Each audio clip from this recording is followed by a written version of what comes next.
It is a solemn anniversary for Chattanooga today. It has now been 5 years, can't believe it, since a man opened fire at a military recruitment center on Lee Highway before attacking the Naval Operations Service Center. Good evening, I'm Kim Chapman. And I'm Joshua. Today we are honoring these 5 servicemen who were shot and killed while on duty here in Chattanooga. Their names are Carson Holmquist, Navy Petty Officer 2nd Class Randall Smith, Lance Corporal Skip Wells, Staff Sergeant David Wyatt, and Gunnery Sergeant Thomas Sullivan.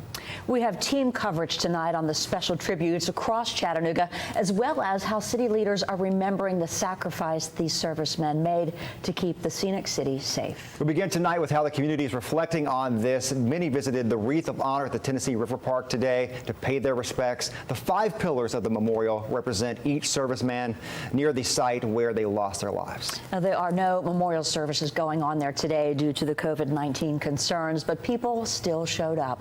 John Madewell spoke to Skip Wells' mom today during her visit to the memorial. John, what did she have to say? Well, Kim and Josh, Kathy Wells and I talked for about 10 minutes. We talked about COVID, we talked about her job, but mostly we talked about her son. She says the thing she misses most is his smile and his hugs. You're looking at Kathy Wells' shadow. On the 5th anniversary of her son's death, she has grown weary of talking on camera about that tragedy every year. But each year, she drives up from Marietta to remember her 21-year-old son, Lieutenant Corporal Skip Wells. He worked in the artillery, and she named her dog Tilly after what he did in the Marines. And my heart goes out to her and the other mothers and wives and children. Barbara Howard saw Kathy and figured out she was Wells's mother. That moment touched Barbara. So did seeing the names of the other 4 engraved in each pillar. Gunnery Sergeant Thomas J. Sullivan, Sergeant Carson Holmquist, Petty Officer Randall Smith, and Staff Sergeant David Wyatt. Brian Decker, a Marine veteran himself, made a point of coming out on the anniversary. They were out here just, doing their everyday job, and then this tragedy struck, and so it's just important to remember that even though they weren't expecting it, they were still ready to sacrifice themselves. With our News Channel 9 Sky View, the meaning of this day hits home.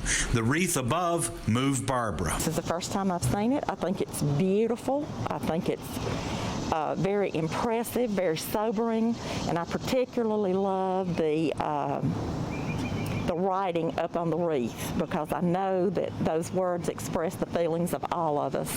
And to never forget. So easy to go about your daily life and maybe even just forget the date, but how anybody could forget what these men did for our country, I just can't imagine. I think we need to honor and remember it every single year.